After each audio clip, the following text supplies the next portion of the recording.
One girl he'd have to make mad, so she would do good, and another girl he would have to soothe. One of those youngsters was a local teenager named Jill Kinmont. Like so many others before her, Jill began her racing career with very little experience on the slopes. I didn't ever think about becoming a champion skier. I was just, wanting to have some fun and learn a few turns. Dave, all along the way, had been telling me that I was as good as they get, as good as anyone was. And all I needed to do was turn like this way or that way, whatever way I had done, made a good turn, and he would once again tell me, there you go, that's it. Do that every time and nobody will beat you. Dave's young protege hit the racing scene like a whirlwind. Her good looks and girl-next-door charm put Jill Kinmont on the cover of Sports Illustrated. She was the darling of the ski world, but she was about to face a personal tragedy that would shock the nation. It was at Alta, Utah, and it was one of the races that led toward the Olympic team. I just remember being up on top and Dave kind of, patting me on the back and roughing me up a little bit, just before getting into the starting gate and then taking off. Well, what happened was that the wind was coming down the mountain instead of going up, and in those days your clothes made a lot of noise, and you could tell how fast you were going by how much noise your clothes made. Well, with the following wind, her clothes weren't making as much noise as she was used to, and she just got going too fast, hit a bump too hard, and the rest is history. And I remember that, okay, right here's where I'm going to check my speed. And I thought, shoot, if I check my speed, I'll never win this race. And so I didn't. And when I hit the bump, I went up into the air and kind of threw me backwards.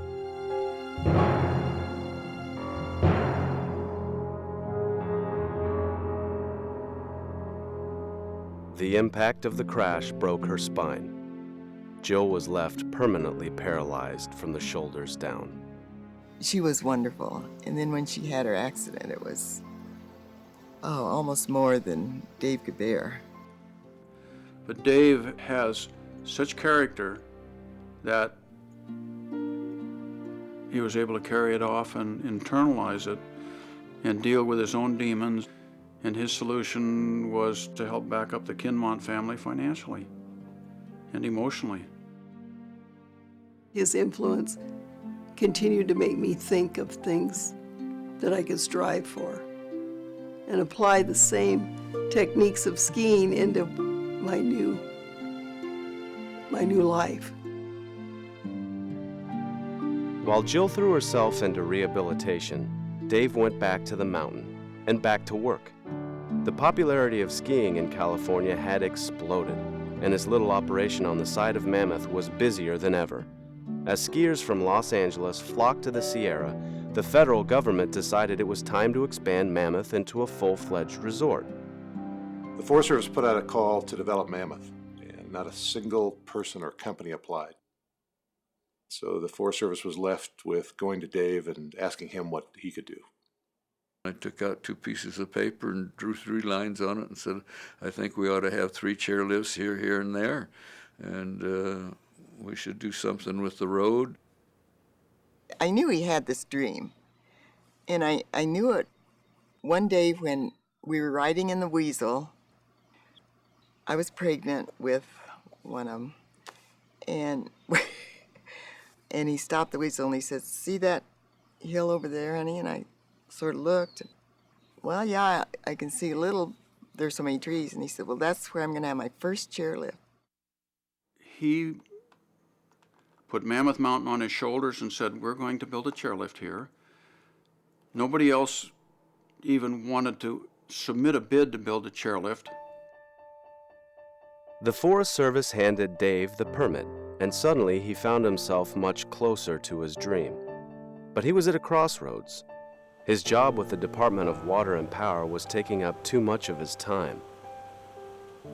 We had 5 children and just had the 6th. And I come home and told Roma, I quit. I said, why?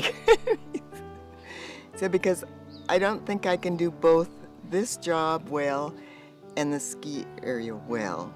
And I choose to do the ski area. I believe in this mountain, and I'm going to do it. One way or the other, I'm going to do it. I'm going to do it. It was a big gamble, I think, in other people's eyes, but I just worked to the point where I couldn't service my job like I thought I should, and I couldn't do the work on the mountain like I should. Great things in history were accomplished by guys that believed that strongly and just wouldn't listen to other people doubting them. And, if Dave had, he would have quit millions of times, and he never did. It's lucky for us he didn't. I mean, it was quite a task for a young boy that didn't have a cent to try to raise money for the first chairlift. I mean, they laughed at him. The thing that not very many people know about is that whole thing was done with plowed back earnings. He'd borrow money at the bank. He didn't have investors. He didn't have people saying, well, here's $4 million, put in 5 chairlifts. With as much cash in hand as he could persuade the bank to give him, he rounded up his labor force and got to work. By 1955, Dave and his crew had built a new lodge, and then immediately started building chairlift number 1. We had a 50-foot tower to build there. We built it on the ground. We lifted it up with a couple of telephone poles and a couple of cats, one pulling and one backing up to keep the cable tight. There's no way it could be done today. Absolutely no way it could be done. The paperwork alone to get approvals to do it would be impossible. That would be a bigger mountain than Mammoth itself. I think it was impossible in those days, but Dave was used to doing impossible things.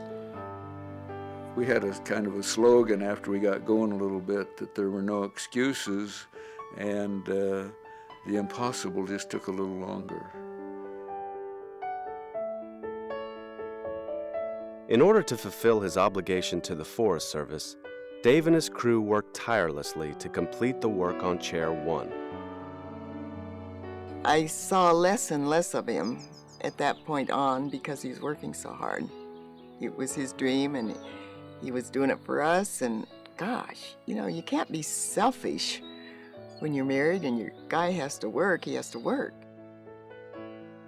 I used to take his lunches up to him and pile all the kids in the car and do that, and it was lots of fun to see his progress. Dave always had a philosophy of, I have an objective to get done before I quit today. And he would always finish what he decided to get done that day. And if it got done at 4 o'clock or 4 the next morning, that's when he quit the job. First in, last out. That was Dave. In the fall of 1955, after working around the clock for several days to complete it, Dave's first chairlift was ready. When Chair 1 was finally completed and they had the big opening or whatever, I remember lots of people being there. And Roma and I rode up on the first chair. Dave was really excited that it was finally completed, that what he put a lot of time and effort and heart and soul into was finally finished. It was just a big happy day. He had a goal and he did it, but nobody could have done it like he did. I truly believe that. The completion of Chair 1 was a milestone. Dave had proven he could do it, and he and Roma were energized by the possibilities that lay ahead. They got back to work, building a resort. The probability never even stuck in my head that you couldn't do it just because they said you couldn't do it, or whether it was just in spite that they said that we did succeed. Every summer, Dave and his crews would work day and night to erect new lifts or make improvements on existing ones before the first heavy snows of the new season. Mammoth was getting bigger. Lifts were reaching higher. And in 1966, it was time to go to the top. when Dave built the first gondola at Mammoth. The mountain didn't own a crane, didn't own the equipment to do it. And Dave's construction crew, kind of labor crew in those days, was a bunch of young teenagers.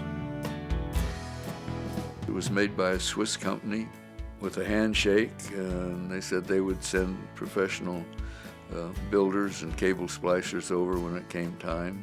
So these Swiss guys, looked at this as the absolute impossible project, and as I understand it, left.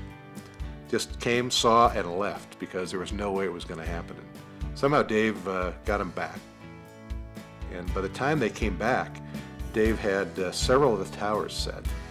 He used long wooden logs as cranes and with pulleys and very complicated sort of Rube Goldberg rigging that Dave knew how to do. He was a genius at that kind of stuff. Making do, not worrying about what impossible odds were in place. And he put up some towers that were way over 100 feet long. Dave, a few other men, and a bunch of teenagers.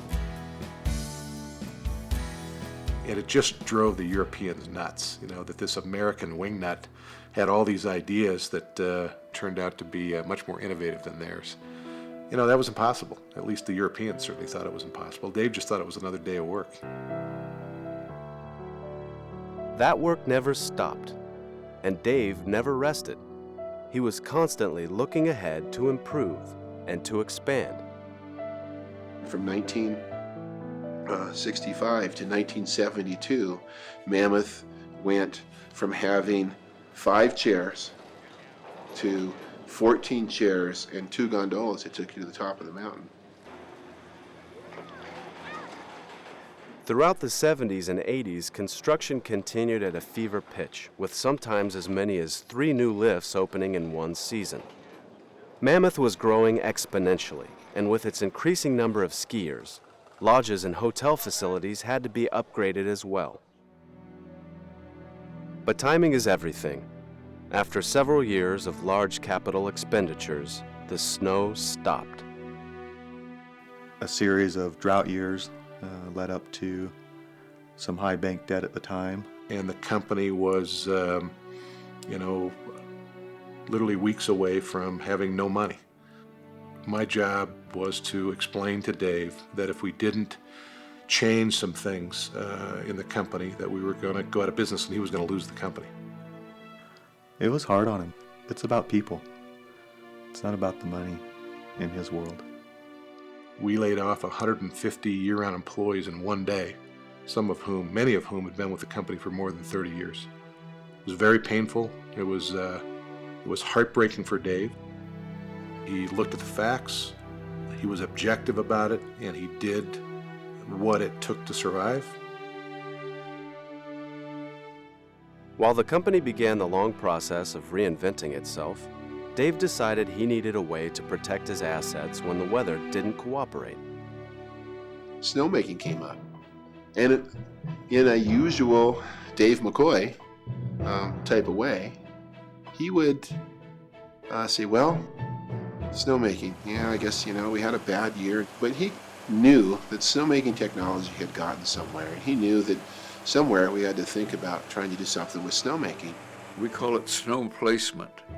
If it comes too much, we move it out. If there isn't any, we make it and put it there. You would always adapt things. There's things that are on snowcats, for example, as they grew through Mammoth, that once we put a gusset in 2 or 3 places, the representatives of that company would go, wow, that's a pretty good idea. And you would find those kind of adjustments put onto an assembly line floor of that manufacturer's product. We built probably the best over snow piece of equipment I've ever seen, but we never did get into the manufacturing, or never tried to get a patent on anything that we've invented or made. Rather than take credit for his innovations, Dave was happy to pass them on to the manufacturers.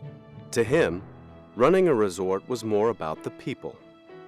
I always stayed in the lift line and talked with people, and that's where a lot of the ideas come from. All the ideas of running Mammoth didn't come from me. It came from the public. It didn't come from me telling an employee what to do. It came from the employee doing what he felt was right for the people he was serving. And that's Mammoth.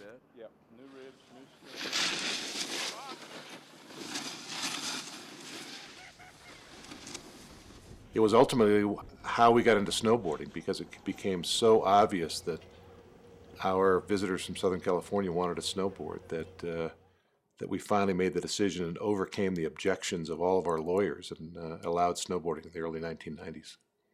You know, years ago, there's some pretty humongous rocks at Mammoth that, you know, kids were jumping off of. And for a while there were signs on every one of them, no jumping allowed, no jumping allowed. And now they have this great snowboard park, and the guys are going 900 feet in the air and, you know, doing quadruple hoopy doopies, and jumping is a completely accepted thing.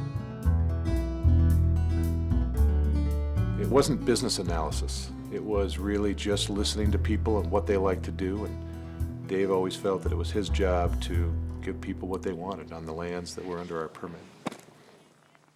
I don't see a right or wrong to snowboard or skis. I see a freedom vehicle. I put it in my films 30 years ago because the young guys were doing things on snowboards that skiers had never been able to do. And they were climbing to higher places, jumping off of bigger stuff, and they had an unbelievable smile on their face while they were doing it, which is all about freedom. Today, millions of people from all over the world flock to Mammoth to experience the freedom that comes from soaring down the mountain, whether on a snowboard, a pair of skis, or even a set of tires.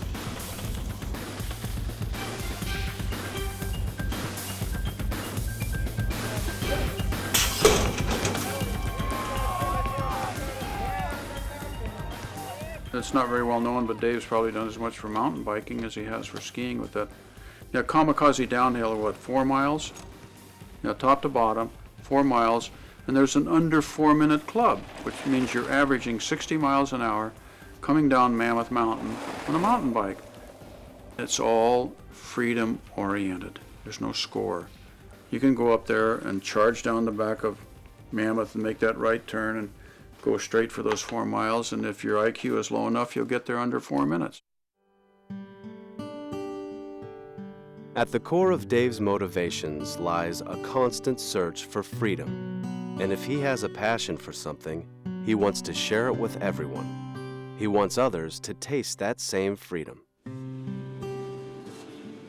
His love of motorcycles led him to start a motocross event at Mammoth that continues today.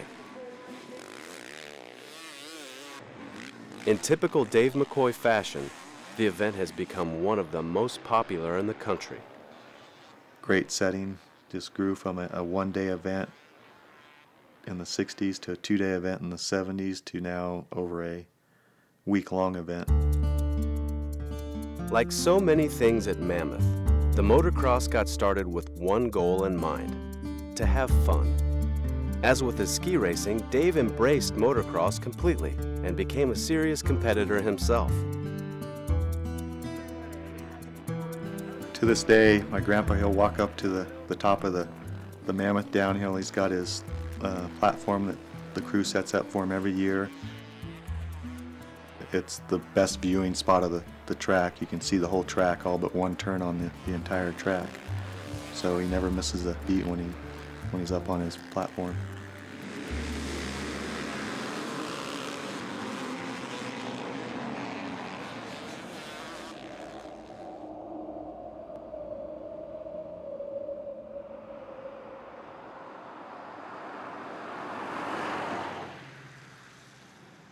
Year-round, the once tiny settlement of Mammoth Lakes now boasts a thriving community, of which Dave and Roma have been a key part. A brand new college bearing their name is just one in a long line of contributions to the place they love. When Dave came to Mammoth and started doing his thing, there were either 3 or 6 year-round residents in the village of Mammoth. You have to think about this. In those days, there was no water system, there was no police department, no fire department, no hospital, no grammar school, no junior high, no high school, no city government. And under his guidance and financial commitment, almost everything about Mammoth has Dave's behind-the-scenes imprint on it. Dave knew that that was also a community. He had a family. He knew the value of having all those little things that make a community. Those people are special to him, and he wants to see everybody succeed. If he could take care of everybody in town, he would.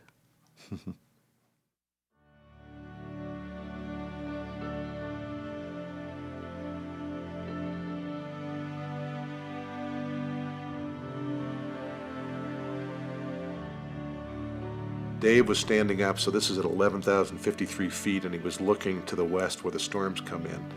And he stood there for, well, he was standing there when I got there, and he was standing there when I left, and decided not to have a conversation with him that day because he was having a conversation with himself, I think. When I went up to the top of the mountain by myself and reflected back, how in the world did we do it? With kids, journeymen, and what little equipment we had. And that's probably one of the times I was really overwhelmed by just thinking back a little bit. I'm not one to look back. I'm not one really to talk about history, because tomorrow is another day that has to be met with success.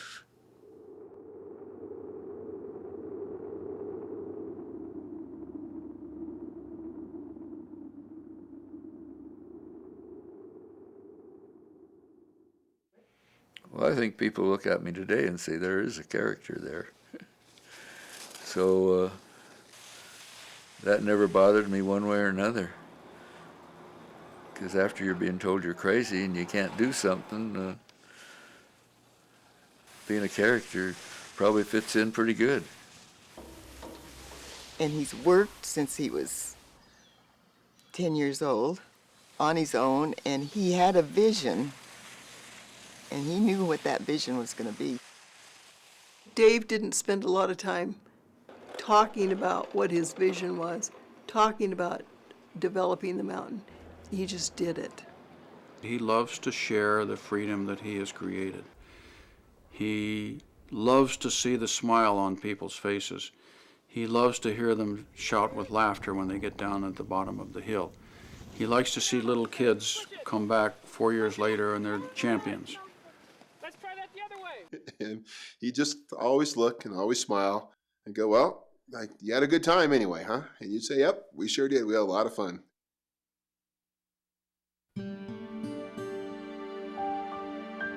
Dave McCoy's legacy will live on in these mountains. As he continues to look towards higher peaks, he leaves his beloved Mammoth in the hands of those who have followed him. But Dave will always be a part of this place. Anyone who comes here can't help but feel his spirit all around them. Now probably he'll find some other challenge. I know he's already started on that in his mind. So what it'll be, I don't know, but it'll be fun, whatever it is. Because we do have lots of fun. We go a lot of places, and I think we have fun every day. Even when we didn't have anything, we had fun. I was never afraid of his choices in our life. If he wanted to change anything, I was never afraid, because he's the man, boy. He knew what he was doing, and he was it for me, and I just trusted him with my life. Oh, hey, she's the best partner a person could ever have. And I tell her that most every day. If you give her one, she'll love you.